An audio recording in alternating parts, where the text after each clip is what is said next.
I feel like I've been raised on quite progressive feminist ideals which view men and women as fundamentally the same, like there are no general differences in personality or preferences. But now I've been introduced to the idea that the man being the provider protector is a very important requirement to most women. I can see how this makes sense biologically, women being more vulnerable when they were pregnant and nursing, etc. Now I'm caught between two poles. Part of me wants a woman who sees herself as equivalent as me, who has equal earning power to me, who's competitive with me in the workforce.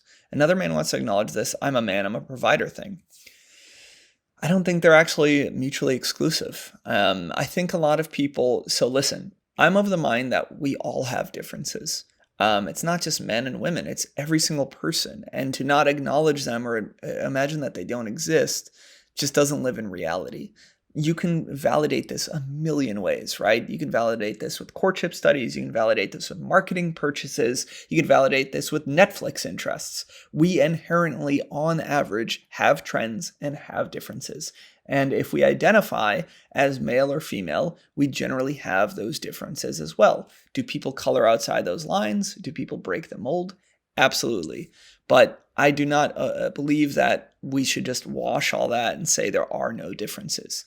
Now, I think why I don't see that as bad or because I don't see that as a definition of better or worse or higher or lower or a person that is more powerful in the relationship or less powerful. I see it as equals. I see it as respecting our differences and acknowledging them.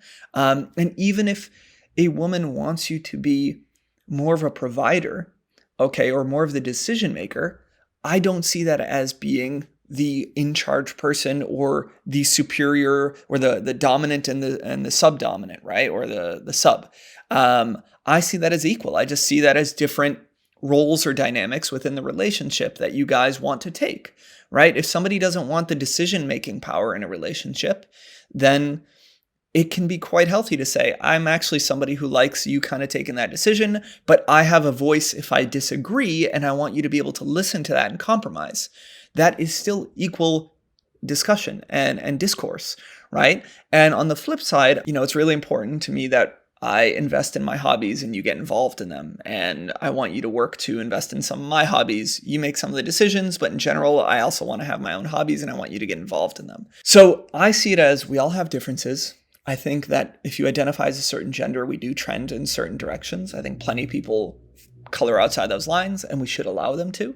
And I don't see it as better or worse, stronger or weaker, dominant or less dominant. I see it as just bringing different things to the table at different points in our life.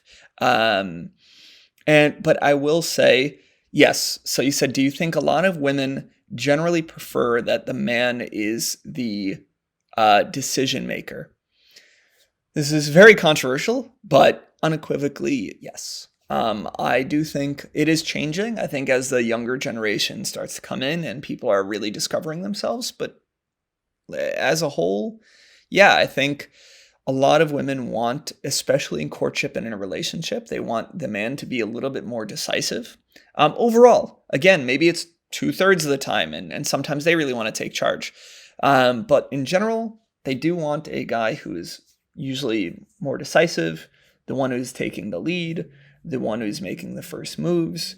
They do want at least some provision, and sometimes more provision if especially they need to be nursing and they want to be maternal. But I can't say what exact percentage that is. And I think that's where you interact with people as individuals. But overall, I think, yeah, I mean, we look at tons of courtship studies. We look at the animal kingdom. We look at what works in my work for 13 years. Men who are much more timid and let women take all the first shots and never make the first move.